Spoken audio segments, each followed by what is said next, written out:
todos y a todas.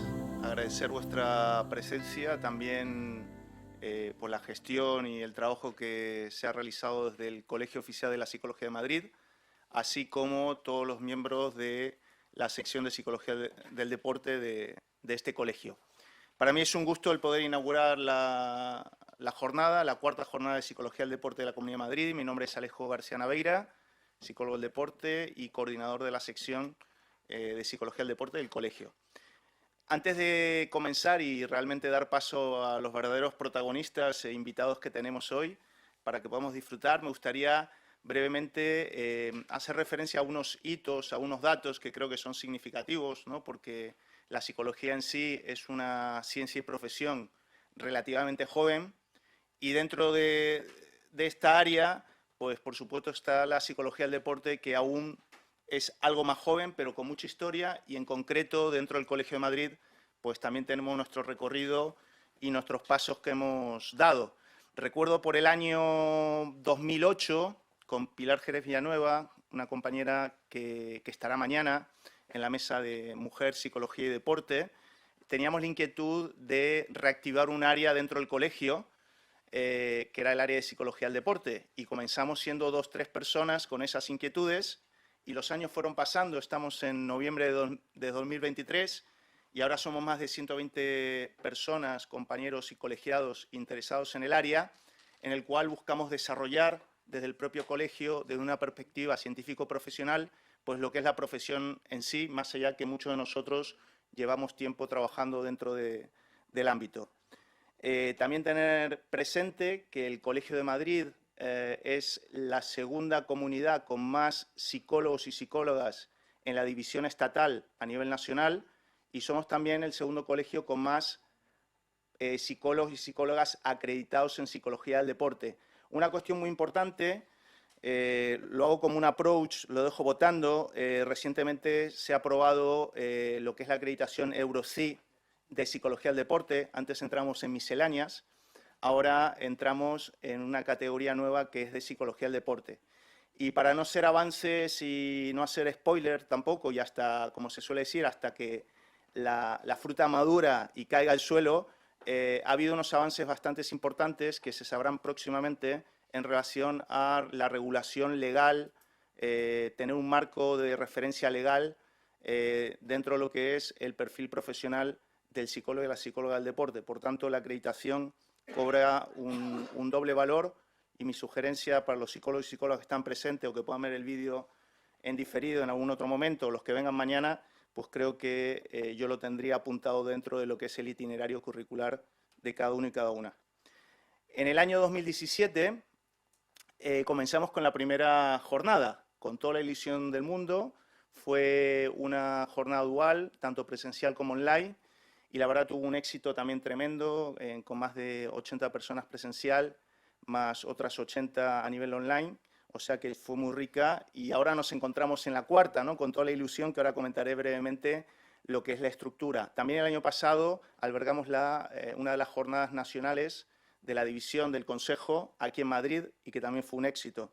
En el 2016, en noviembre, tuvimos la iniciativa de crear la revista de Psicología aplicada al deporte y al ejercicio físico, que años después, aparte de publicar muchos artículos científicos profesionales de gran nivel y con gran contenido práctico, pues hemos conseguido que esté indexada en Scopus, y siendo tan joven la revista, con 6-7 años, pues el conseguirlo es un logro importante, tanto para la gente que integramos el comité editorial como para el propio colegio, que es quien la edita. También tenemos otra actividad que os invito también a participar, para los que no sepáis. Todos los últimos jueves de cada mes a las 7 de la tarde tenemos un ciclo de conferencias abierto online, en el cual diferentes compañeros y compañeras vienen a transmitir su experiencia profesional y su práctica aplicada, en el cual ya vamos por el tercer ciclo, ¿no? Aquí lo lideran tanto Ana Ceballos como Manuel, que después lo vamos a tener aquí presente coordinando una de las mesas, y la verdad que está teniendo mucho éxito y aceptación. Y por supuesto, dentro de este recorrido nos falta estar presente en los medios de comunicación, el poder difundir y promocionar el rol y las funciones del psicólogo y la psicóloga del deporte, y por supuesto estar presentes cada vez más, porque hay que estar y hay que darle continuidad a esto, pues presente en las mesas donde se crean las leyes o se cuecen las leyes, y creo que al final son aspectos muy importantes a la hora de tocar temas sensibles, no solo de un punto de vista de rendimiento, también desde un punto de vista de salud mental y bienestar. Sin ir más lejos, conseguimos, a través de la división y con el apoyo de los distintos colegios, pues integrar la reciente ley a nivel nacional del deporte en diciembre de 2022, en el cual no existía ni el psicólogo ni la psicología, o en los textos no salían, y a día de hoy está presente, por suerte, términos que abren puertas para futuros abordajes o proyectos como es la psicología, bienestar psicológico y salud mental en general. Lo dicho, para mí un gusto inaugurar la jornada. La jornada es muy rica en el sentido que tocamos temas de actualidad que creo que pueden ser una gran oportunidad para todos, para escuchar, para aportar, para tomar nota o poder sumarnos. Hoy, en el día de hoy, vamos a tocar dos temas que creo que son súper interesantes. Uno de ellos es el retiro deportivo, el día después, deportistas que han tenido un cierto éxito a lo largo de su carrera deportiva. Algunos terminarán antes, algunos terminarán después, unos tendrán más éxito, otros menos éxitos, pero han estado dentro de lo que es el ámbito del alto rendimiento, de la competición, y como solemos decir, no son máquinas, son personas, y detrás de un deportista siempre tiene que haber una persona. Después, tanto mis compañeros Juanpe y Manu van a hacer la presentación de la mesa. Posteriormente tendremos otra mesa con un tema de actualidad súper importante que se denomina la protección de la infancia y de la adolescencia en las organizaciones deportivas. Esto hace referencia al rol, a la figura que se ha establecido legalmente en el 2021, que es el delegado del menor en el contexto deportivo, una figura que tiene un marco de referencia legal, pero que faltan, como iremos viendo, algunas cuestiones a desarrollar, como puede ser el perfil, como puede ser la formación que requiere, y bueno, por supuesto, como en algunas cuestiones que nacen hace poco tiempo, pues queda bastante tiempo que recorrer. Y por supuesto, al siguiente día, pues es una jornada también apasionante, en el cual, pues, desde un punto de vista práctico y profesional, pues tenemos dos mesas en el cual se van a tocar diferentes temas en relación a lo que es la intervención y evaluación a nivel psicológica. Dos cuestiones que van indudablemente de la mano. Y después, por último, otra mesa apasionante también, con diferentes protagonistas, tanto del ámbito del deporte como compañías y compañeras psicólogas. Pues hablaremos de la mujer, el deporte y la psicología, desde diferentes perspectivas, para analizar en qué punto estamos, barreras que nos encontramos, posibles puentes y camino a seguir, tanto desde un punto de vista puramente deportivo como también desde un punto de vista profesional de las psicólogas y psicólogas del deporte en este caso. Lo dicho, muchas gracias y os pido simplemente un fuerte aplauso para inaugurar la jornada.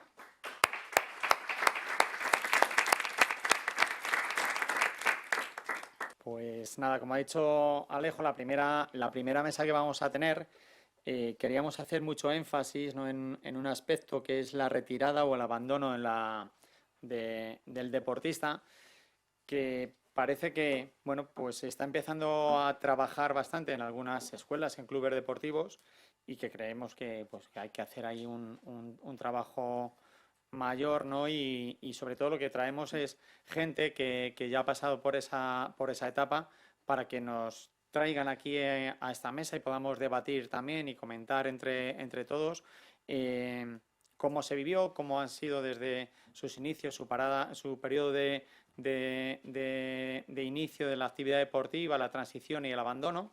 ¿Vale? Es un poco lo que queremos ver. Y como os digo, nuestra idea es que podamos debatir, podamos hablar, que ellos puedan comentar sus experiencias. Incluso lo hablábamos Manu y yo, que a nosotros nos sirve de feedback también para conocer qué expectativas tienen de nosotros también, ¿no?, los deportistas y los clubes deportivos a la hora de poder trabajar desde los inicios de la etapa deportiva este periodo de transición a otra vida, ¿no? Yo siempre digo que no se acaba aquí todo, ¿no? Pero es cierto que el deporte profesional lleva el tiempo que lleva y posteriormente nos queda otra etapa a la cual, bueno, pues se tiene que adaptar y hay que ayudar mucho a cómo hacer esa transición, ¿no? Bueno, Manu comentará también, tenemos 4 invitados en esta mesa. Yo por mi parte tenemos a Marcos Gullón. Marcos estuvo el año pasado conmigo en las escuelas de fútbol AFE. Yo estoy como psicólogo de las escuelas de fútbol AFE y tiene una trayectoria excepcional, igual que Joshua, que lo le presentaré. Marcos jugó en el Villarreal B, llegó al primer equipo del Villarreal, Racing de Santander, Apolón de Limasol, Roda, Fuenlabrada. Ese año el Fuenlabrada, Marcos, yo te tengo que decir que lo siento, pero ahí quedamos por encima de nosotros, el Rayo Majadahonda. Porque se fue Luis Milla también, ¿eh? Ojo que ahí también ahí nos ayudaron bastante, ¿no? San Sebastián, Unión Deportiva San Sebastián de los Reyes y Las Rozas. En cuanto al palmarés, bueno, pues medalla de oro en los Juegos Olímpicos de 2009 defendiendo la camiseta de la selección española sub-20. El acceso, bueno, la clasificación en la Eurocopa sub-21 de Dinamarca 2011, acceso a Segunda División B con el Villarreal Club de Fútbol B en la temporada 2006-2007 y ascenso a Segunda División con el Villarreal Club de Fútbol B en la temporada 2008-2009. Luego, algunos datos de interés. Debutó en la primera división española contra el Sevilla, por lo que estoy viendo. Juan Carlos Garrido te hizo debutar también en Champions frente a un equipo que está empezando a crecer ahora, que se llama Manchester City, ¿no? Fue, como os digo, también entrenador y coordinador de la Escuela de Fútbol AFE y actualmente es entrenador del Infantil B de la cantera del Club Deportivo Leganés. Por otro lado, también está con nosotros Joshua Zapata. Joshua, en cuanto a trayectoria, también, además de ser actualmente entrenador de la Escuela de Fútbol AFE, jugó en Atlético de Madrid B, Atlético de Madrid. Estuviste ahí en el primer equipo con Aguirre, si no me equivoco. Rayo Majadahonda, no coincidiste conmigo, por suerte, por desgracia, no lo sabemos, Joshua. Por desgracia. Zaragoza B, Puerta Bonita, Paracuellos Santamira y Torrijos. Borja ha llegado a ser jugador de la selección española sub-15, sub-16 y sub-19. Y algún dato de interés que también he extraído es que debutó con el primer equipo Atlético de Madrid frente al Valencia. ¿Vale? Luego nos contarás un poco, porque yo he estado viendo algunas cosas, ¿no? De cómo calentaba ya aquel día también. Ese día fue el mejor calentamiento que has hecho, yo creo. Sí. Y como os digo, también actualmente es entrenador de la Escuela de Fútbol AFE. Te doy a ti paso, Manu, también. Sí. Bueno, y nuestros otros 2 invitados pues provienen del fútbol sala, con lo cual es muy interesante la mesa porque tenemos fútbol y fútbol sala, 2 deportes parecen muy similares, pero con cosas comunes y cosas muy, muy diferentes, ¿no? Bueno, lo voy a presentar, son bastante, por decir, muy conocidos. Julio García Mera, jugador profesional de fútbol sala desde el 91 hasta el 2007. Si me equivoco, me corregís, que yo estoy en esa fase que me equivoco alguna vez. Ganando a nivel de clubs con Inter Movistar 3 copas intercontinentales, 2 de Europa, 5 ligas, 5 copas de España y 6 supercopas. Y luego selección nacional, pues 2 campeonatos del mundo, 2000-2004 y un subcampeonato en el 96 y 3 de Europa. Entre el 2007 y 2016, director deportivo en Inter Movistar hasta el 2012 y gerente hasta el 2016. Y socio fundador, entre otras cosas, de la Asociación de Jugadores de Fútbol Sala. Actualmente es socio del IDESport, empresa que gestiona concesiones deportivas municipales en municipios entre 2.500 y 25.000 habitantes, ¿no? La España. Y desde el 2017 Sport Data Lead en SmartMe Analytics. Lo he dicho bien, ¿no? Vale, y luego tiene una faceta muy interesante que nos va a venir muy bien también para esto, que es escritor y con cosas muy, muy buenas. A ver, autor de 2 cuentos infantiles, El devorador de balones, y este no sé si lo voy a decir bien, espero, y La bomba y el demolidor de taulas, más o menos, ¿no? Y luego tiene 2 libros, uno yo lo he leído y es muy bueno, que se llama Cuando el deporte te abandona, sobre la retirada de los deportistas profesionales, que es el tema, tenemos aquí, y uno que ha salido no hace tanto, ¿no? Alto rendimiento del deporte en la empresa. Y Javier Limones Rodríguez, también jugador profesional de fútbol sala del 91 hasta el 2012, ha estado en Movistar Inter, en su momento se llamaba Inter Boomerang, ¿no? El Pozo Murcia, Móstoles, Torrejón, fútbol sala Valverde, SEAT Torrejón, donde ascendiste, ¿no? Y te retiraste. Y ha ganado a nivel de clubs 5 ligas de España, 4 en el Movistar Inter y una con el Marsam, que a mí me hace mucha ilusión porque son históricos. Y 5 Copas de España, un subcampeonato de la Copa de España, 5 Supercopas, 2 Copas de Europa, una Intercontinental y 2 Ibéricas. Y con la selección un Mundial, 2 Eurocopas y un Trofeo de 4 Naciones. Habéis ganado bastante. Actualmente es CEO en Davicor España, agencia de representación de entrenadores y jugadores de fútbol sala nacionales e internacionales, y director deportivo en el Club de Fútbol Sala Escuela Limones 5, en Torrejón. Y de cara un poco a romper el hielo de la mesa, hemos preparado 3-4 diapositivas para contar con algunos datos, ¿no? Y luego posteriormente que podéis entrar también, os iremos preguntando, podamos ir debatiendo también acerca de la retirada o el abandono también de la práctica deportiva. Y lo primero, pues bueno, he puesto aquí una visión y hay alguna que se repite, perdonad, también aquí, en cuanto a cada una de las fases que Stambulova define, ¿no? En la etapa de transición a lo largo de la vida deportiva, en la cual pues tenemos desde la iniciación, la transición del entrenamiento intensivo en el deporte que se ha escogido, la transición a deportes de amateur a profesional, la transición de la culminación al final de la carrera deportiva y posteriormente el final de la carrera deportiva, ¿no? Un poco como fases que va pasando el propio deportista en su etapa en su etapa inicialmente no profesional, pero que luego se puede convertir en algunos casos en profesional, y la transición a la vida posterior, ¿vale? Y aquí queríamos hacer también esa definición, ¿no? Tener esta definición clara de lo que es la retirada y el abandono. La retirada es más un acto voluntario que en muchas ocasiones se puede planificar y se debería también planificar, y nosotros yo creo que estamos ahí también para ayudar en esta planificación también, ¿no? Y es un acto más reflexivo, ¿no? Que está dirigido a factores personales y ambientales de cómo va a ser la vida posterior al ejercicio profesional del deporte. Y luego, por otro lado, el abandono, ¿no? Que es un acto más involuntario. Aquí tenemos algunos casos, ¿no?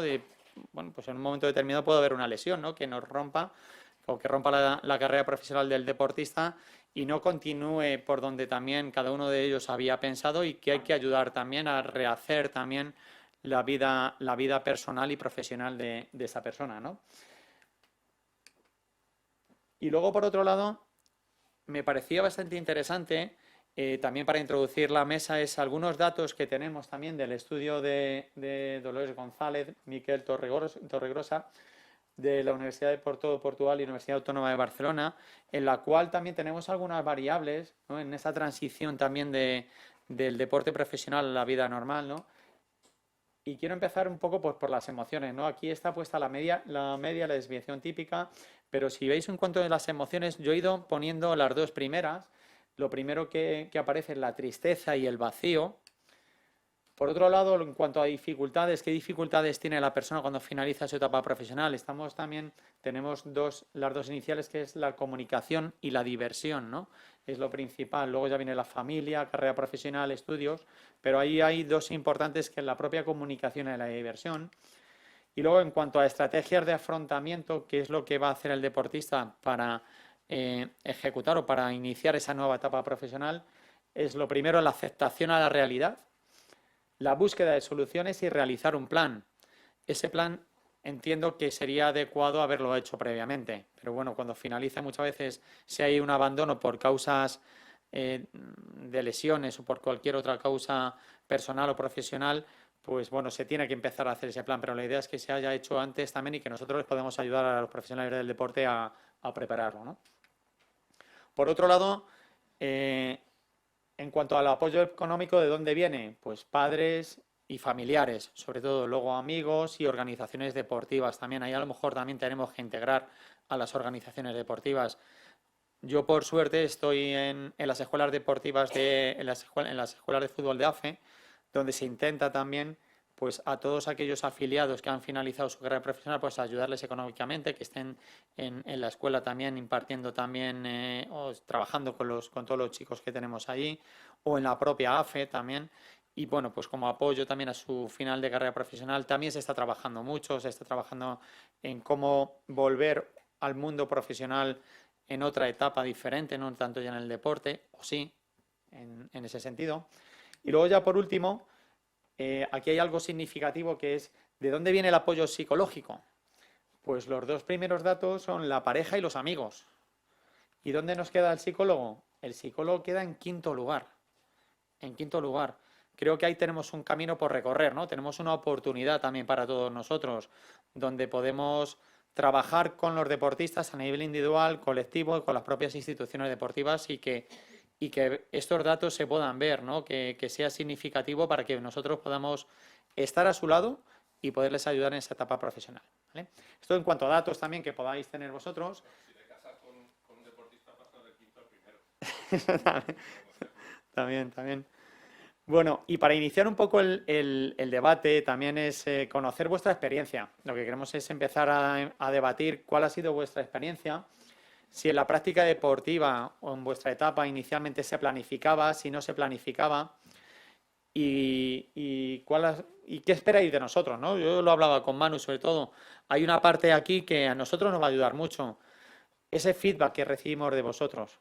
¿Sabes? Queremos escucharos también, es decir, oye, ¿qué podemos hacer nosotros? ¿Cómo podemos ayudar? ¿Cómo podemos acceder a las instituciones deportivas, al deportista individual o colectivo, ¿no? Con lo cual, bueno, pues os dejo a vosotros la palabra, si os parece, si vamos viendo alguna pregunta que podemos ir introduciendo también y que podéis debatir entre vosotros, vuestras propias experiencias, pues vamos entrando, ¿ok? Pues adelante, vosotros y los protagonistas. ¿Quién quiere empezar? Arranco yo. Buenas tardes. Muchas gracias por la invitación. Bueno, yo tengo 51 años. INEF creo que hace poco cumplió 50 años. Quiero decir que hemos vivido como la profesionalización del deporte, ¿no? Detrás en la última fila está Javier Lozano, que fue entrenador, seleccionador de Javier y de mí. Y creo que debería estar aquí, porque es el que nos ha hecho. Hablaremos un poco de él, le vamos a criticar, porque el mamón nos metía los dedos. No teníamos psicólogo, pero en realidad el psicólogo infiltrado era él. O sea, y de hecho hablaremos, será muy interesante porque nos llevaba al límite a cada uno. A mí me decían, tú en la selección rindes más que en tu equipo. Y es porque el tío, él sabía que yo tenía que estar la ira, no sé si estaba por ahí. Yo para... Lo he hablado con psicólogos. Yo para rendir más necesitaba estar de mala, voy a decir un taco, de mala leche. Y él lo sabía, entonces 1 o 2 días antes ya me estaba tocando los cojones y cuando llegaba ya la esa y tenía que salir, y lo sabía perfectamente, siempre, actívate Julio, actívate.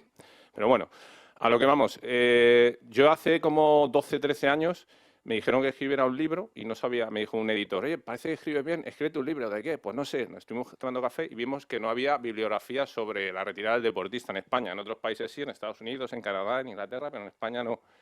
Y escribí un libro muy sencillito, no más de 200 páginas, y lo mejor de todo fue que entrevisté a grandes deportistas. Estaba Kiko Narváez, Laura Muñoz, Vivi Ruano, deportistas muy famosos y gente anónima, gente que ganó mucho dinero y gente que prácticamente no ganó dinero. Y lo bonito del libro es ver cómo cada uno se enfrentó a esa situación, ¿no? Y de todo el libro, para resumiros, os diré que la que más me impactó fue la de Laura Muñoz, que fue gimnasta. Y Laura, en un momento de la entrevista, que me dice, y yo no había reparado en ello, dice, Julio, yo es que desde pequeñita me metieron ya en el equipo de gimnasia. Y llegó un momento que cuando me lesiono y estaban justo los Juegos Olímpicos de Barcelona, yo me caigo por una lesión y me di cuenta con 20 y pocos años que jamás había tomado una decisión sobre mi vida. O sea, ella nunca había decidido por ella misma, pero nunca se había dado cuenta, estaba metida ahí.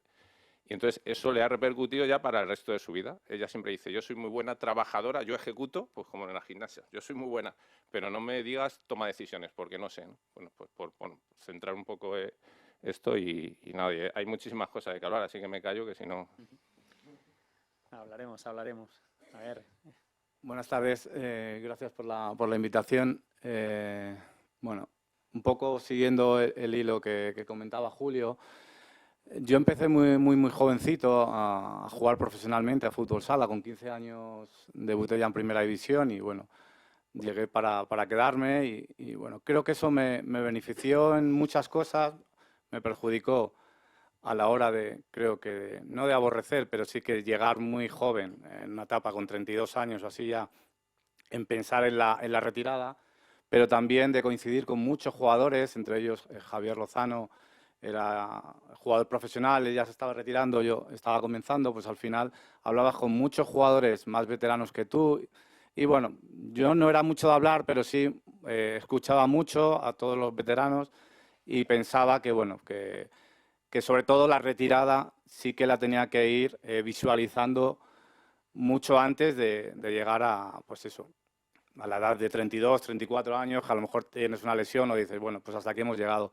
Y desde bien joven, con 24, 25 años, yo ya pues iba visualizando lo que quería hacer en un futuro y, bueno, por suerte, pues al final he podido seguir vinculado a mi deporte, al fútbol sala, y creo que es una de las facetas importantes, sobre todo para inculcar a los chicos jóvenes bueno, que el deporte es súper bonito, pero también es muy sacrificado, pueden venir lesiones o a lo mejor no llegas donde tú quieres y sí que poco a poco tienes que ir viendo lo que quieres ser dentro de unos años porque esto pasa rápidamente y bueno, pues creo que eso es un poco mi experiencia desde que empecé hasta que me retiré.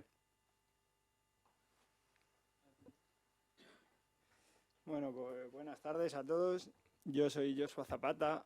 Tengo quizás el menos importante de los que estamos aquí, pero también os puedo contar muchas cosas sobre la necesidad de la psicología porque yo empecé muy pequeñito a jugar en el Atlético de Madrid, en mi club del cual era aficionado y socio.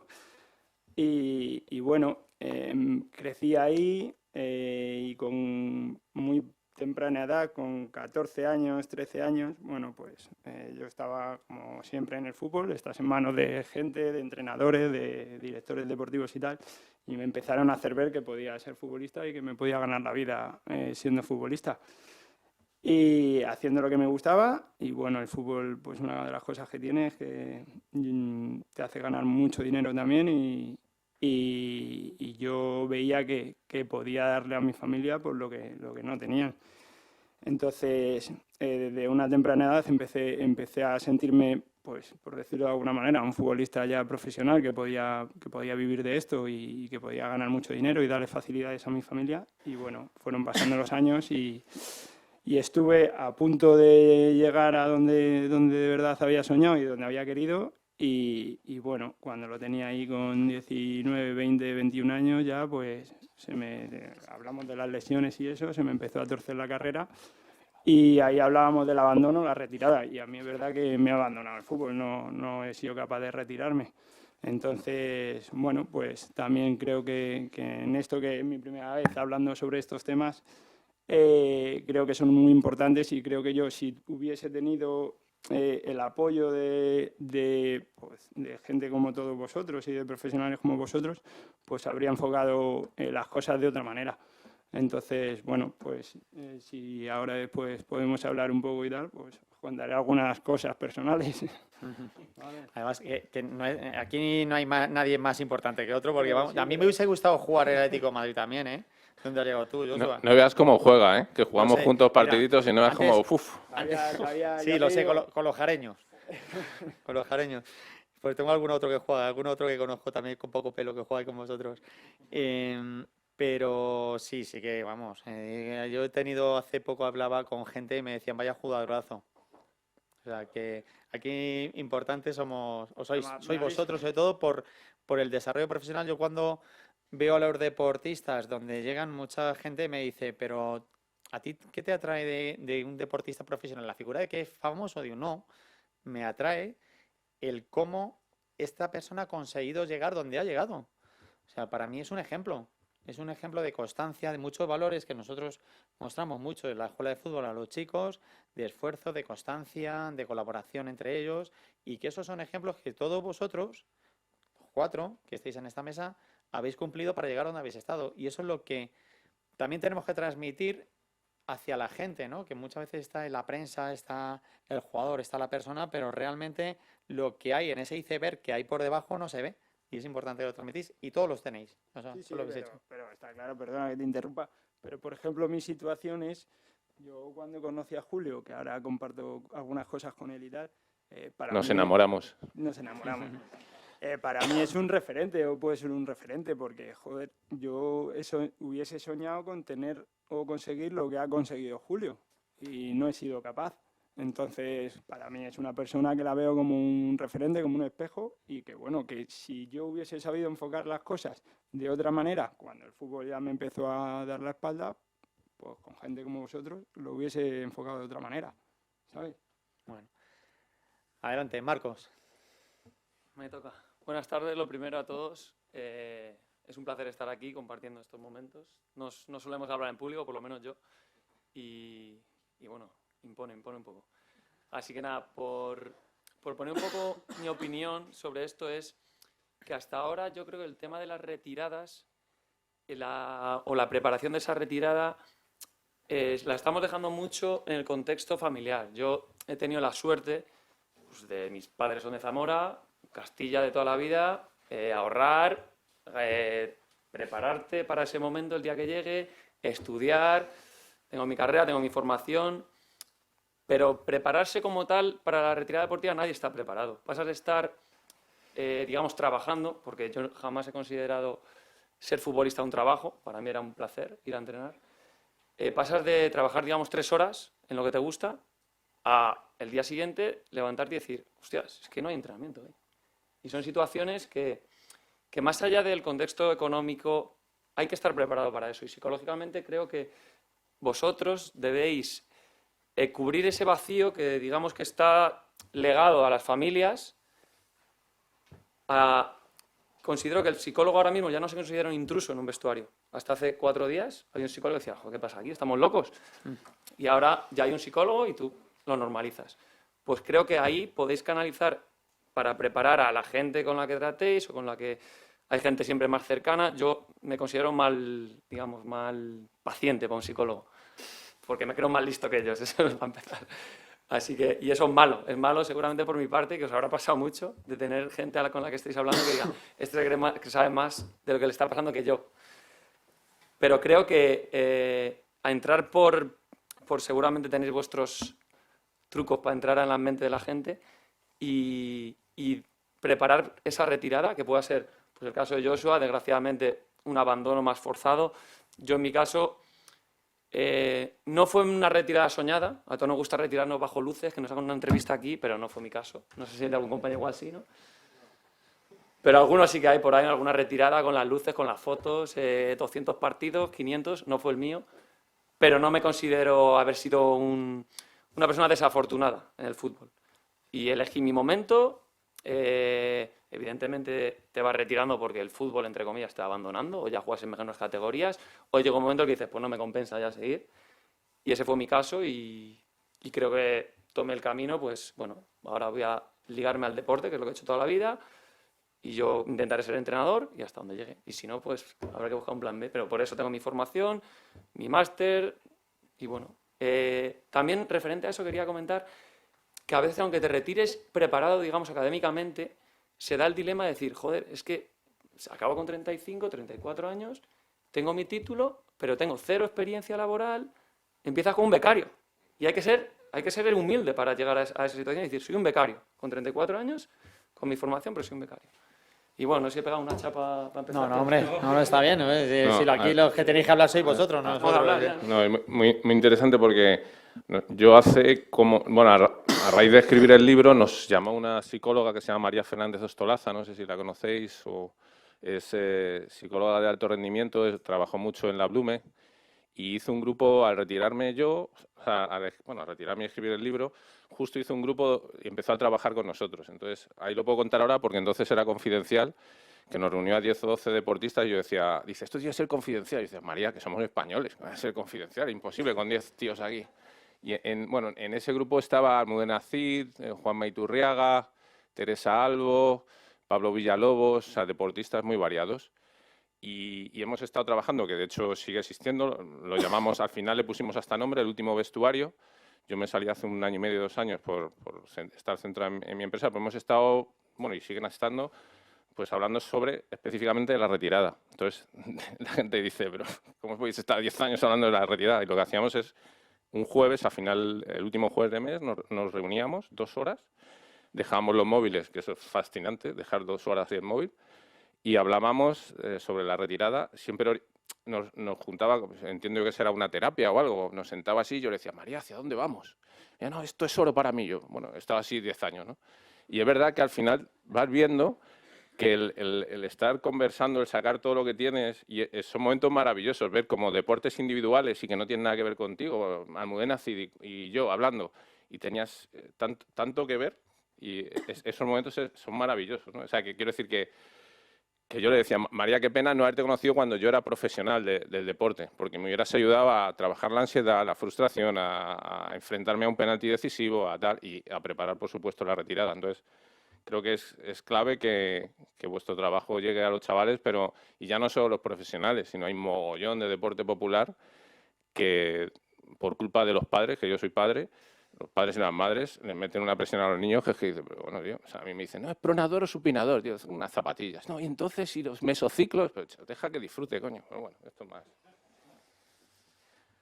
Y sobre todo también importante un poco lo que comentaba Marcos, cuando estás en la élite y desde bien joven, compitiendo, entrenando todos los días, y vives un poco en una burbuja. Al final no ves la realidad, no ves lo que hay más allá de tu entreno, de tu pabellón, de tus viajes, de tus partidos. Y es cierto que cuando acaba esa etapa y te sueltan y sales a la calle, y por mucho que estés formado o no estés formado, pero sales y eres un principiante en cualquier cosa que quieras hacer. Y es importante, sobre todo psicológicamente, llevar bien ese paso, porque bueno, nosotros en nuestro deporte hemos visto pues, jugadores que por desgracia lo han llevado mal y es muy complicado porque estás en la cima, viajas como nadie, te tratan como nadie, vas con la selección y bueno, te crees que eres el amo del mundo, por así decirlo, y cuando te retiras y te caes dices, hostia, te pegas un buen trompazo y dices, bueno, bienvenido a la realidad. Bueno, yo os quería hacer una pregunta, ¿no? Un poco viendo eso también, en vez de preguntar eso, que nos deis vuestro feedback, que suena esto del feedback como muy retórico ya, ¿no es? Vamos a hacer un ejercicio de visualización, ¿no? Imaginaros que vosotros volvéis a vuestra etapa, en esa etapa de transición del deporte amateur al profesional, ¿vale? Y vamos a hacer un ejercicio de visualización.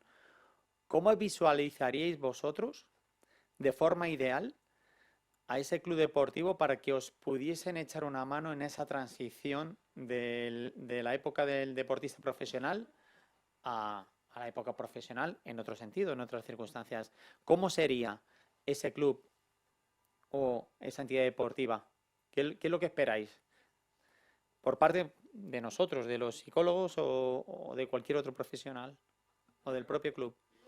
Uno de los problemas fundamentales es que los que más necesitan ayuda, que somos todos, pero los que más necesitan ayuda son los que no van a pedir ayuda ni van a llamar a vuestra puerta. Eso yo creo que es te pongo un ejemplo. Yo cuando pasé a la parte directiva del club, hacíamos sesiones para mejorar la economía doméstica, bueno, poner un poco en práctica lo que había escrito yo y precisamente ayudar en todo lo posible, dar las mayores herramientas posibles para que luego se desenvolvieran y tal. Entonces, por poner un ejemplo concreto de economía, les llevé a Baker & McKenzie, les hice una charla sobre economía doméstica, un fiscalista, un financiero, tal. ¿Sabes quién no fue? El que nos pedía adelanto siempre. O sea, y es así. Pues un poco llevado esto, trasladado a la parte de psicología, y creo que eso es un reto que tenéis de dar con la persona que lo más... Y además, cuando estaba hablando Joshua de su lesión y esto que hemos hablado, hay muchos chavales que yo en mi libro no lo trato y no lo hice adrede porque quería dar un mensaje positivo a los deportistas, pero todos conocemos los casos de los muñecos rotos, de gente que incluso que se ha suicidado, que hasta hace poco se decía, no, se ha suicidado. Y cuando hablas con gente que trató a esos chavales, que incluso pasaron por manos de psiquiatras y psicólogos, ellos te dicen que ya se veía, o sea, que se veía que iban hacia allá. Y no tuvieron posibilidad de ayudarle al chico o la chica, ¿sabes? Entonces, esos son, yo creo, son los casos más extremos y complicados para vosotros. Y a la vez más bonitos, porque son un reto, claro. Yo, por ceñirme un poco a tu pregunta, Juanpe, de qué puede hacer el psicólogo o en un club, por ejemplo, lo primero hay que intentar cambiar los clubes. Al final un club de élite va a buscar rendimiento del futbolista. Seguramente a través del psicólogo, que esa figura está apareciendo cada vez más, pero va a buscar el rendimiento. O sea, le da igual que en 10 años el tío no tenga un duro en la cuenta o no sepa lo que hacer. Eso es lo primero. Y ahí ya pues el psicólogo pues tendrá que hacerle ver al club, oye, yo estoy ayudando a sacar el rendimiento, pero bueno, a que el día de mañana sea un activo. O sea, conocemos futbolistas de superélite que es que yo no sé dónde han metido los millones, porque es imposible, o sea, gastarte tanto. Y yo creo que ahí el club tiene que llegar a esa, digamos, bajar a la tierra y decir, vale, sacamos el rendimiento, pero que al final sea persona y esa parte es importante, ¿vale? Y después, a nivel de mi situación personal, yo cuando empecé no había esa figura. Yo empecé en el Villarreal, en cantera, y ya sí que empezaron a meter esa figura del psicólogo. Y ahora sí que me consta, por ejemplo, que hay una estructura montada alrededor del psicólogo que tiene su gente para buscar esa, digamos, formación dual. Y es que insisto en lo que decía antes. Yo, por suerte familiar, porque mi padre era maestro y vengo de la familia en la que vengo, creo que se me inculcó eso desde pequeño, pero yo veía compañeros que en mi situación, o sea, era tomar el camino completamente diferente. Ya estudio menos, ya empiezo a ganar algo de dinero, ya no voy a la universidad, ya me creo que voy a hacer algo en este sentido. Y creo que, claro, la familia, en mi caso, pues no podemos dejar que sea un cara cruz. Familia bien, digamos, que te promueva eso, éxito de situación, o familia que no, un fracaso. No lo sé, me parece que la tecla yo no la tengo, pero vamos, creo que seguramente vosotros tengáis ideas para ofrecer a clubes o buscar esa variante que nos lleve a lo que no queremos nadie, que es, digamos, un fracaso, digamos, de reinserción laboral o de reinserción social, porque a veces pasa. Así que, bueno, no sé qué opinan mis compañeros. Yo puedo hablar por mi deporte, que es el que más conozco, y bueno, si tú a un club, Julio ha estado como gerente o como director deportivo del mejor club del mundo, de fútbol sala, y si yo voy y le planteo a Inter, si hablo de Barça, no, pero bueno, otros equipos que pueda haber en fútbol sala, le planteo el contratar la figura de un psicólogo, pues me va a decir que sí estoy tonto. Que, bueno, pues que el entrenador pide más dinero o que hay otras funciones o el preparador físico. Entonces, creo que nosotros, habiéndolo vivido desde dentro, sí que somos parte importante en ir inculcándolo.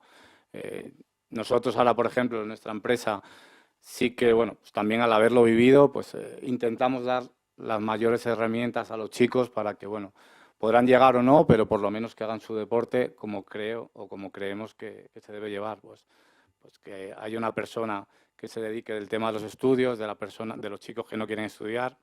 Ahora vamos a intentar también trabajar con un psicólogo deportivo, porque ya algunos de los chicos trabajan individualmente por su cuenta con psicólogos deportivos y creemos que es una figura importante. Pero a nivel de club, por lo menos en nuestro deporte, si cualquiera de vosotros va a echar un currículum o a hablar o a plantearle la opción a un club de fútbol sala de tener esa figura dentro del organigrama técnico, pues bueno, creo que se lo tomaría de aquella manera y vería otras opciones para coger. Bueno, yo voy a hablar de mi experiencia personal, que Marco, mi compañero, estaba diciendo que igual que él tomó el camino de estudiar, de prepararse, de pensar un poco en el futuro, te voy a decir personalmente que yo, creyendo que de muy jovencito pues, iba a ser lo que luego no se dio, y yo no le hice caso a mi padre. Bueno, mi padre me decía, estudia, y yo pasé de ser un niño que estudiaba, que sacaba unas notazas, etcétera, a ver que pues me tenía que ir muchos días con la selección de Madrid, luego me tenía que ir con la selección española, luego no sé qué. Al final dejé un poco aparte, porque pensaba que en el futuro no lo iba a necesitar, y dejé un poco apartado ese aspecto de mi vida y empecé a pensar en el fútbol, solamente en el fútbol única y exclusivamente. Entonces, mi padre a mí me pedía unas cosas que yo luego no le respondía por ese lado, ¿sabes? Entonces, bajo tu punto de vista, ¿qué pudo fallar en ese caso? Porque es que igual esa es la pregunta. ¿Qué pudo fallar? Pues que no tenía una figura como de la que estamos hablando aquí, a lo mejor. Que mira, yo cuando lo al primer psicólogo que conocí fue Alejo, casualmente, ¿o no? Y me decía que estudiara, tú ya lo veías venir, ¿no?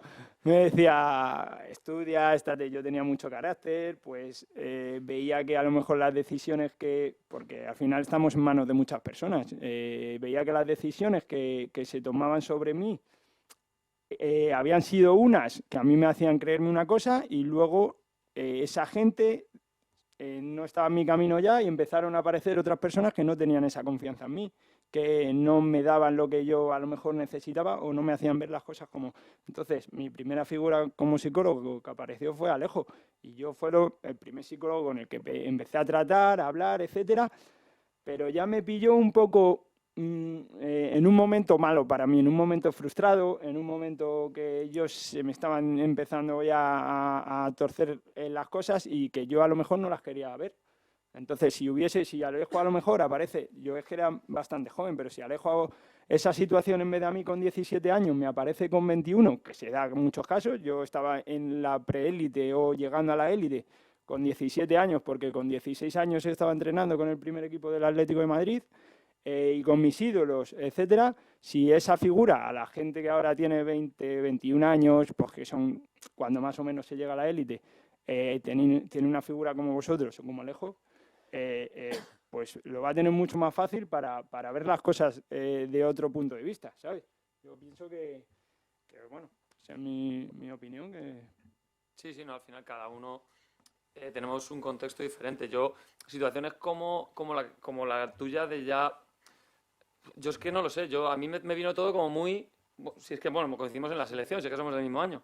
O sea, yo me fui de Madrid, yo con 14 años me voy al Villarreal y estoy 7 años en el Villarreal, desde cadete, 14 años, hasta 21, primer equipo.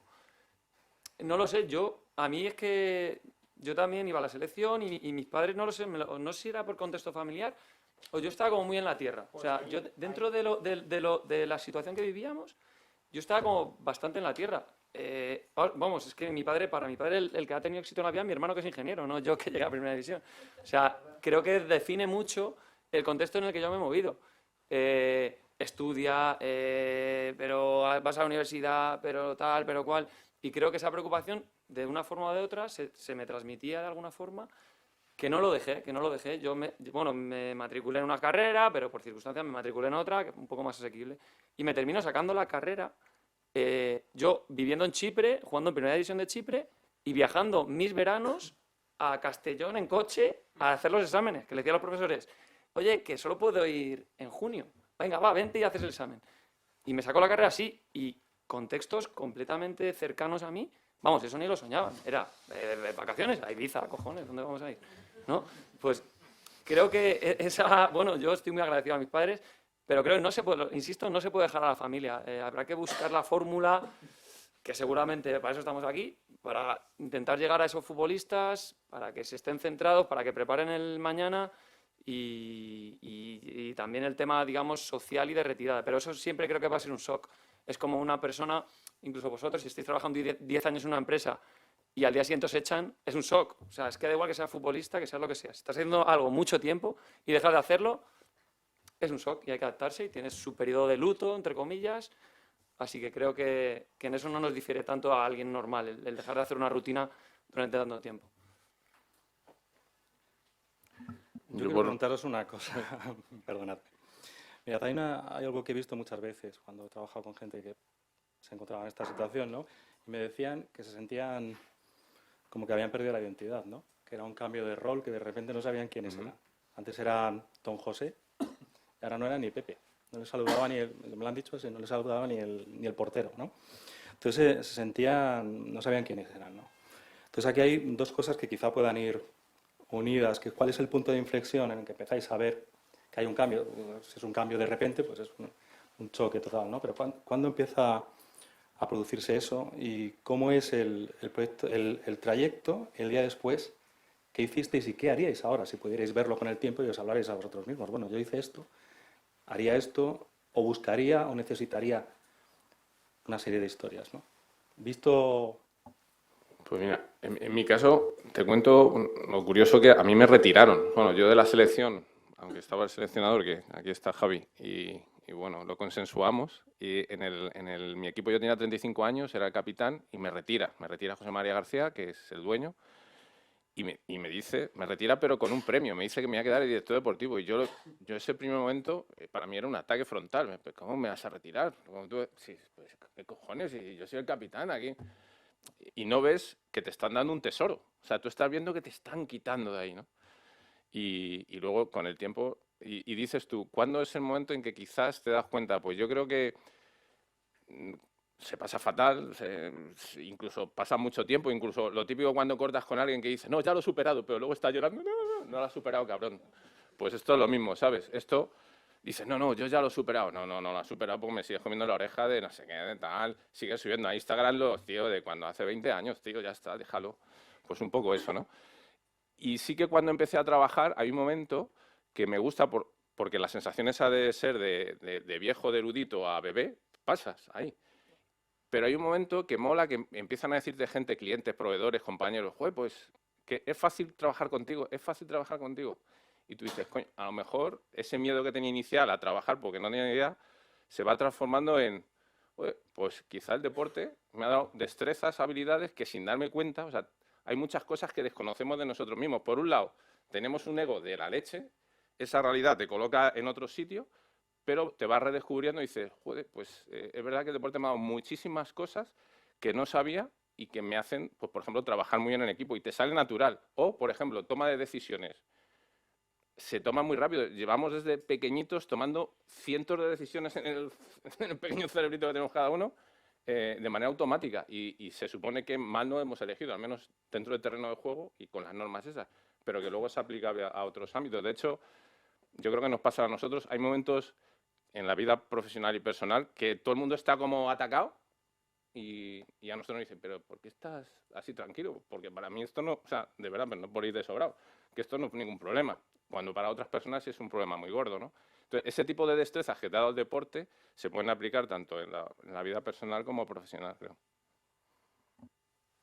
En mi situación, ¿cuándo me di cuenta? Pues como comenta bien Julio, bueno, cuando ya vas entrando en años, yo estaba en Inter con 28, 29, tomo la decisión jugaba poco, de irme a Móstoles y bueno, ya con 30 años te vas dando cuenta de que bueno, toda la fuerza que tienes, jugabas muchos minutos, titular, internacional, bueno, pues vas viendo que cada vez pues te vas quedando atrás, que llegan chicos jóvenes, mucho más preparados físicamente que nosotros, entonces sí que te vas dando cuenta que te va quedando poco. Es cierto que bueno, fue una época mala ahí del club y tal, y hubo muchas situaciones feas a nivel interno, y bueno, pude seguir jugando, pero bueno, ya tenía clara la decisión de con 32 años, así que fue cuando lo dejé, pues dejarlo, dedicarme pues, a un proyecto que hicimos en Torrejón de Ardoz, que fue crear una escuela con mi nombre y bueno, llevamos 15 años y lo dejé joven, creo que podría haber jugado mucho más, pero sí que es cierto que al haber empezado también con 15 años, pues tenía ofertas para haber jugado en otros sitios de España, pero decidí ya dedicarme a mi proyecto y bueno, pues como bien comenta Julio, luego tuve una época que siempre he estado vinculado al fútbol sala, en unas facetas u otras, entrenador o director deportivo, y por circunstancias de la vida tuve que poner a trabajar y bueno, uno de los patrocinadores de nuestra escuela pues, se inventó un puesto de trabajo, era un concesionario de coches, y inventó un puesto de trabajo solamente para darme trabajo a mí, que le voy a estar agradecido toda la vida. Y todo lo que aprendimos como deportistas, luego sí que lo empleas a la hora de trabajar. O sea, yo llegué allí y, bueno, pues el puesto de trabajo que yo tenía que hacer era como un call center, me encargaba de los clientes, del seguimiento y demás. Estaba más instaurado en Londres, en concesionarios de Londres y demás, y era un puesto pues, que lo habían abierto expresamente para mí y era único en España. Esa empresa éramos los últimos, porque el concesionario, bueno, la Opel, que era la marca, te iba puntuando, pues tenía una serie de puntuaciones por según ibas haciendo el marketing, las llamadas a los clientes y demás. y los deportistas somos tan currantes en ese aspecto y tan fuertes anímicamente y demás, que éramos los últimos en la empresa, y cuando me dieron a mí el puesto solamente por cabezonería, pues a los 6 meses ya nos pusimos primeros en el ranking de, bueno, por así decirlo, de la liga de todas las empresas de coches. Incluso pues en 6 meses me tocó un viaje para ir a México porque no lo ganamos. O sea que, entonces creo que el deportista, pues aunque sí que salimos, como os decía anteriormente, salimos a la calle y somos bastante inexpertos, pero sí que podemos trasladar toda nuestra experiencia de sacrificio, de trabajar en equipo. Yo veía ciertas cosas con mis compañeros.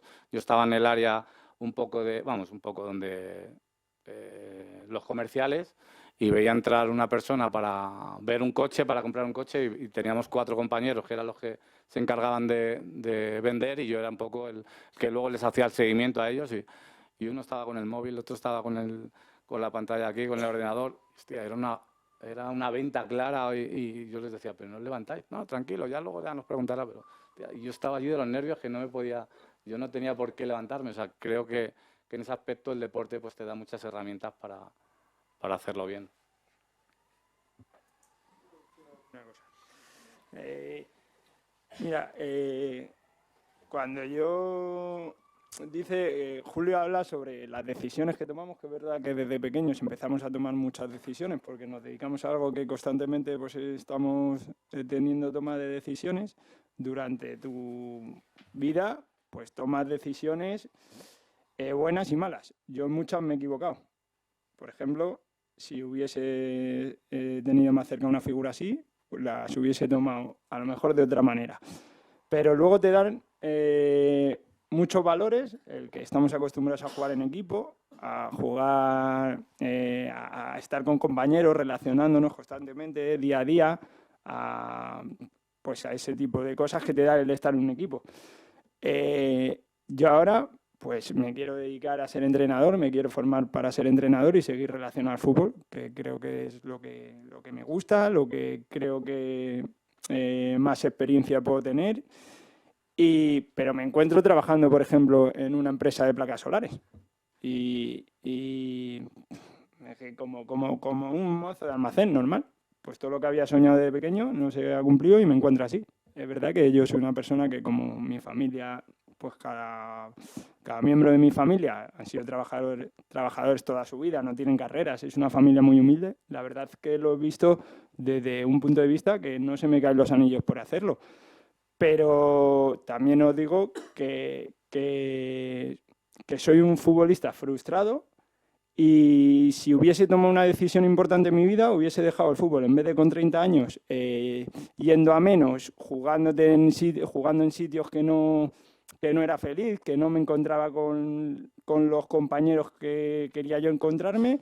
Hubiese tomado una decisión rápida y a los 24 años, cuando veía que no me iba a quedar en la élite jugando, hubiese dicho, me voy a poner a formarme, voy a escoger otro camino, o simplemente, si quiero entrenar, voy a tomar la decisión de empezar a estudiar.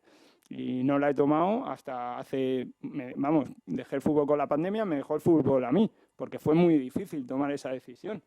Entonces, bueno, que estamos acostumbrados a tomar decisiones, pero nunca, a veces no tomas una decisión en el momento oportuno, ¿sabes? Así que, bueno, diferentes vidas y diferentes experiencias. Sí, yo lo que quería comentar era que a veces cuando nos retiramos como futbolistas parece que tenemos mucho ego, pero yo creo que cuando te retiras todo lo contrario. O sea, lo que hace falta es reforzar esa autoestima, seguramente de saber que podemos hacer cosas, de que el fútbol da muchos valores, como ha comentado el compañero, pero esos valores a veces no somos conscientes de los valores que da, el trabajo en equipo, de gestionar momentos de frustración, de lesiones, del míster me pone, el míster no me pone. Esos momentos creo que aportan también a la empresa, como en tu libro creo que también hablas de eso, y creo que hay que reforzar la autoestima, más que nada, el decir, oye, que has hecho muchas cosas que tienen un valor, y eso pasa cuando te retiras, porque te ves que lo que has hecho toda tu vida, llegas a un momento en el que es un contexto completamente diferente, pero creo que son valores que se pueden llegar a aplicar en otros contextos empresariales, o, como ha comentado el compañero, en de Opel, pues unos valores que sus propios compañeros que estaban ahí tanto tiempo no los tenían. Y bueno, también quería comentar el tema del abandono que ha dicho Joshua. Creo que es más difícil de preparar, porque eso sí que es verdad que es como un shock mucho más claro. Y también la gestión de las expectativas del futbolista o del... Ya claro, es que aquí hay ya dos ramas. Ya el deportista de élite consagrado que tiene un contexto diferente a la hora de plantearse una retirada, que puede planificarla un poquito más, pues seguramente por su situación económica o por bueno, pues evidentemente eso es una baza muy importante también a tener en cuenta. Y el que está en ese proceso, como pudo ser tu caso, Joshua, que estás en ese proceso de llegar y en un momento todo se frustra. Y no hay un momento en el que tú digas la línea de, joder, ya es que esto ya no me conviene tirar por ahí. Y creo que esa línea hay que saber trabajarla. Y no sé si los psicólogos evidentemente tenéis creo que esa capacidad de asesorar y seguramente de llegar más a la persona que está en ese proceso, de decirle, quizás es mejor que empieces a estudiar o busques una alternativa. Evidentemente al final la decisión es personal y hay que apoyar a lo que quiera, pero creo que es importante, no sé, es que es muy fina la línea de la gestión. Por eso seguramente en la diapositiva que ha puesto Juanpe, el mayor apoyo ahí que es Salia Familia, ¿no, Juanpe? Espérate, lo pasamos. Salia Familia porque creo que es a los que más se les escucha, lo que más... Padres familiares. Padres familia. Sí, no, luego hay algún dato también que es curioso, ¿no? Cuando hemos estado hablando tanto cuando vemos las dificultades, ¿no? Que está arriba la comunicación, la diversión, pero la carrera profesional y los estudios, los deportistas lo ponían más abajo, ¿no? Es un debate que podemos entablar, incluso luego si queréis, si podemos hablar entre nosotros y ver en qué medida podemos echar una mano. Y como tenemos poquito tiempo, ¿vale? Yo sí que me gustaría que cerraseis cada uno de vosotros, nada, con un mensaje que le daríais a los deportistas que están actualmente en esa etapa profesional y que en algún momento puede llegar la retirada planificada o el abandono. ¿Qué les diríais? ¿Qué consejo les daríais? Nada, 1 minuto cada uno. Y luego pasamos también a la fase de preguntas por si alguien del público quiere preguntar algo. Yo siempre digo que los deportistas somos pensadores cinéticos y estamos siempre en movimiento. Entonces, no es que yo no entiendo de psicología, evidentemente, como ha quedado demostrado, pero que somos cercanos a la hiperactividad. Yo todos los amigos que tengo de mi edad, 40, 50, somos gente que ya estamos en el mundo profesional, empresarial, y necesitamos hacer muchas cosas en el día. O sea, si nos enjauláis en una oficina, nos matáis. O sea, necesitamos, sí, un ratito en una oficina, pero luego un movimiento para allá, tal. De la misma manera que cuando estamos en el deporte, pues está todo milimetrado, pero hacemos muchas cosas durante el día. Entonces, yo creo que una buena transición es engañar a nuestra mente, que lo hacéis muy bien, seguro, con pequeñas cositas y llevándonos al redil por ahí, simplemente eso. Bueno, en mi caso, pues que se rodeen de buena gente, porque al final sí que nuestro mundo, el fútbol sala a lo mejor no se gana tanto dinero, en el fútbol es todo el padre, todos los padres, ¿no? Lo que comentaba antes Julio, el papá o la mamá pues quieren que su hijo deportista, si es fútbol, que sea Messi, que sea Ronaldo. Messi y Ronaldo solo va a haber uno. Bueno, pero sí que sobre todo se rodeen de buena gente, de buenos profesionales, al final. Lo que comentaba el compañero, que se basa mucho también en su familia, que es importante, pero muchas veces, por ejemplo, mi padre en mi caso, mi madre no estaban en el día a día, en lo que yo vivía deportivamente. Me podían asesorar, me podrían decir, estudia, Javi, haz esto, lo otro, pero creo que sí que se necesita una figura, en este caso, a lo mejor como vuestra profesión, o gente allegada al deporte que haya tenido o que haya vivido esas experiencias para poder inculcárselos y que vean más allá de la realidad, porque el deportista sí es cierto que no por lo menos en mi caso o en nuestro deporte, no ven más allá del día a día, del entrenamiento, de lo que toca mañana y bueno, pues es importante formarse y rodearse de gente que bueno, pues al final cuando te va bien hay mucha gente a tu alrededor, pero el día que a lo mejor te rompes una rodilla, dejas de jugar o pues toda esa gente que está a tu lado desaparece y a lo mejor se queda uno o ninguno, ¿no? Creo que eso es lo importante. Pues como dice Javi, yo, por ejemplo, en mi situación, estaba rodeado de algunas personas que las consideraba amigos míos, los mejores quizá, y ahora no tengo a ninguno de esos. Tengo completamente otros que en las situaciones malas me han ido apareciendo por el camino y son con los que me he quedado. Entonces, yo pienso que figuras pues como nosotros, yo para contar mi propia experiencia o mis compañeros, tenemos que estar ahí en los clubes, en nuestro propio deporte, aconsejando a los futbolistas, en este caso a los futbolistas o a los deportistas, para hacerles ver lo que nosotros ahora estamos viendo. Y creo que es muy importante eso. No se puede, según unido a la carrera del futbolista mientras está jugando, hacerle ver ya lo que le viene encima. Porque si no, se van a encontrar en situaciones pues como la que me he encontrado yo o como las que se pueden encontrar mis compañeros y ahí tienen que tomar decisiones adecuadas. Entonces nosotros podemos ser figuras así. Sí, comparto un poco lo que comentan de la figura esa del tutor, que se llama ahora, ¿no? Un poco tutor deportivo, pero bueno, eso pasa en casos, digamos, un poco más especiales, de gente que lleva una trayectoria un poquito pues, prometedora para alcanzar la élite. Pero bueno, mi consejo sería el que bueno, es una obviedad, ¿no? Que se formen también como personas para el día de mañana. Al final, yo soy de los que pienso que a mí me ayudó el estudiar para ser jugador de élite, porque era un momento como que salía de mi burbuja, iba a la universidad con mis compañeros normales, cogía el autobús y si había fiesta pues intentaba ir y si no, no podía porque tenía partido. Pero, es decir, estar en un ambiente no solo, digamos, deportivo, sino que tenga un ambiente deportivo, un ambiente social ajeno. Creo que te baja mucho a la tierra, pues yo qué sé, el ir a la cafetería y venga, hoy menú de 3 euros. Ay, sí, venga, que hoy... Yo qué sé, pues son situaciones que tú dices, 3 euros, pero si me compro...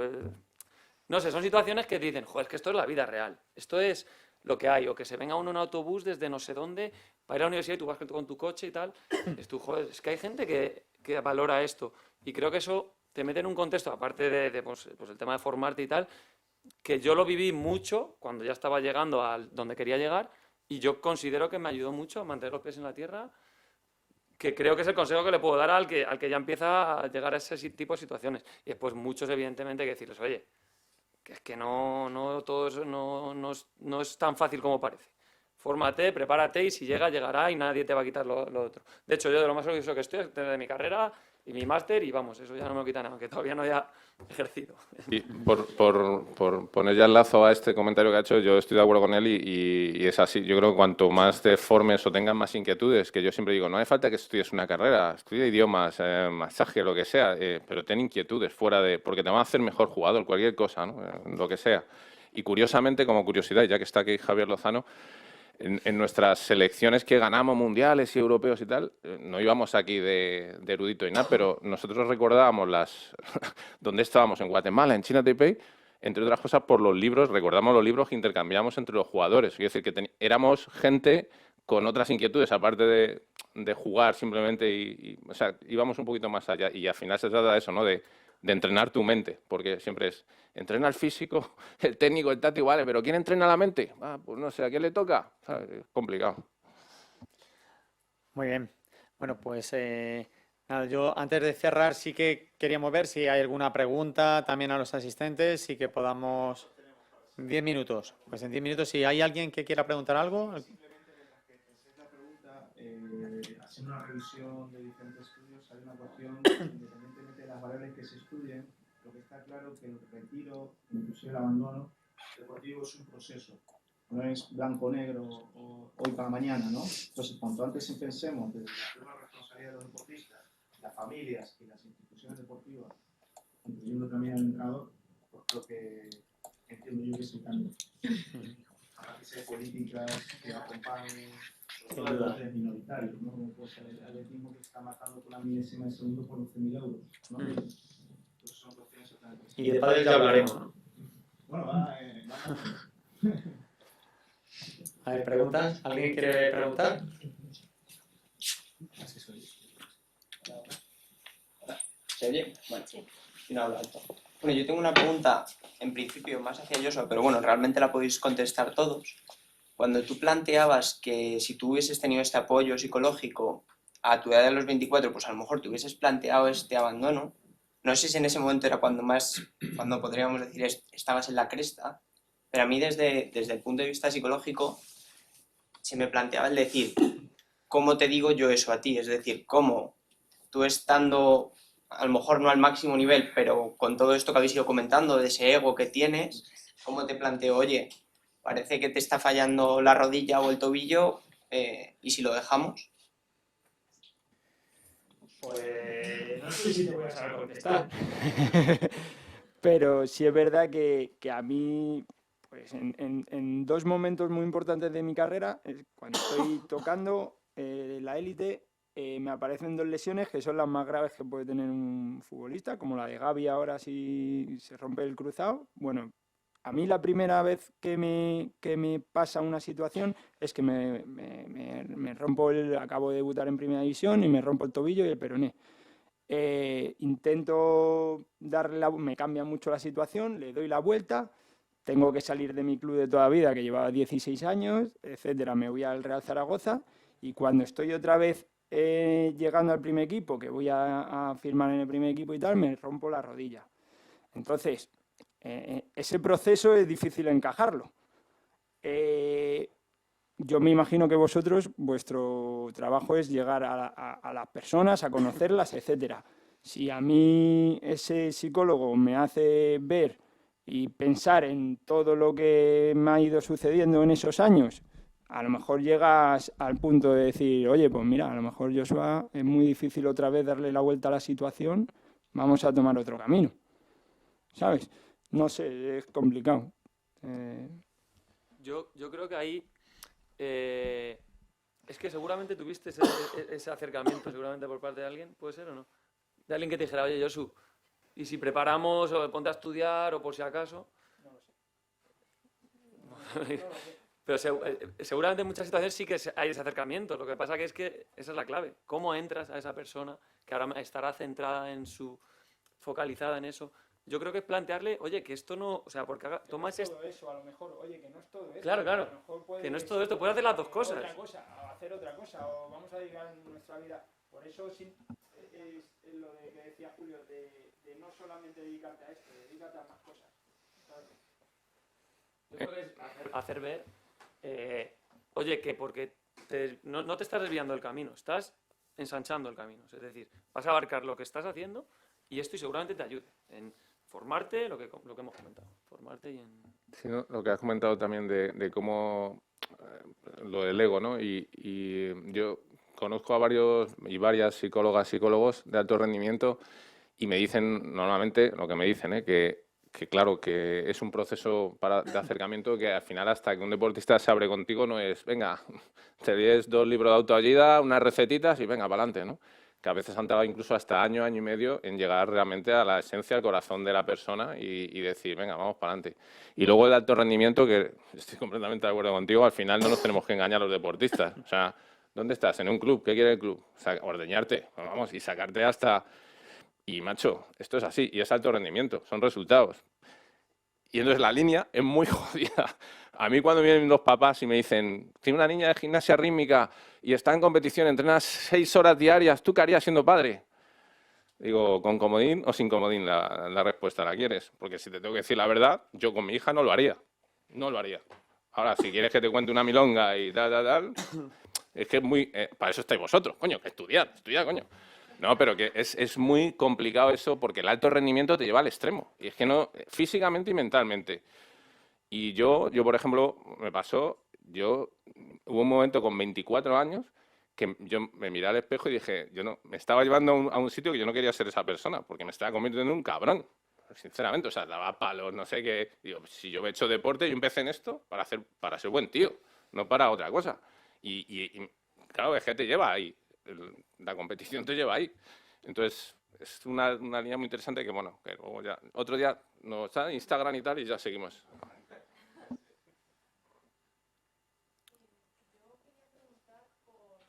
El entrenador. Porque como hemos venido hablando de la figura del tutor, quiero saber cómo habéis vivido el papel de entrenador, porque por lo que yo tengo entendido, el entrenador al final os lleva al máximo, pero también debería ser una persona de apoyo. Entonces, en mi caso como futura psicóloga, a lo mejor no es tanto también trabajar con vosotros, sino con el papel del entrenador, porque ahí a lo mejor puede haber otro problema.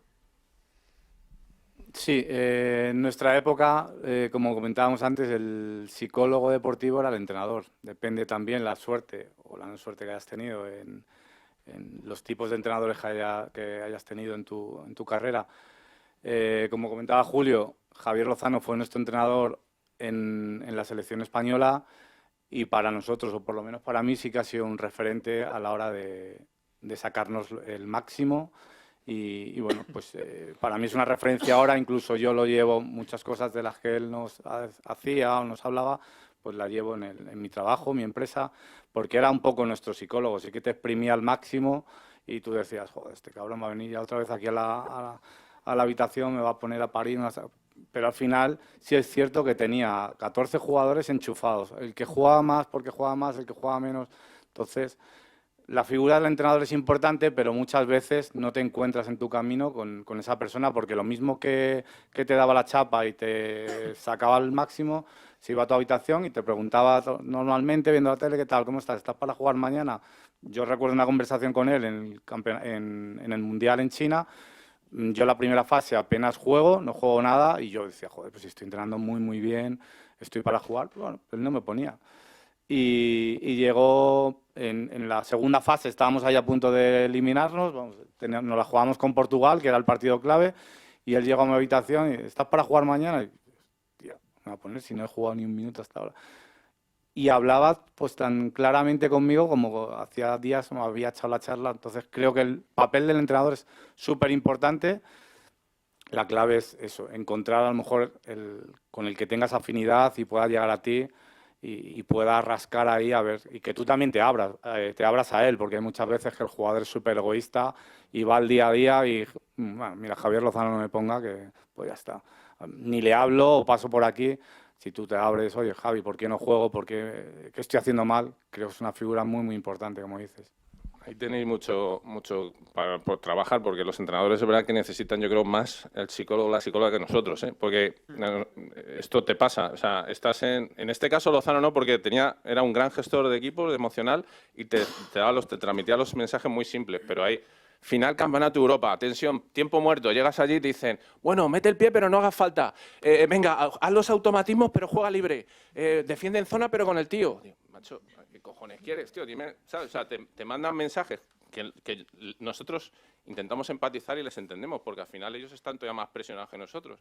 Y es un puesto, aunque tenga segundo entrenador y equipo técnico, es verdad que viven muy solos, realmente. Entonces ahí tenéis una gran labor por hacer con los entrenadores.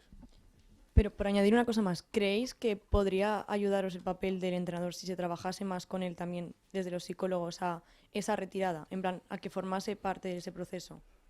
Pues mira, yo te voy a contestar a una cosita que estaba pensando yo cuando hablaba Julio, que es, yo no he tenido ningún entrenador que me haya preguntado qué tal estás, cómo te va la vida en tu casa, qué tal con tus amigos.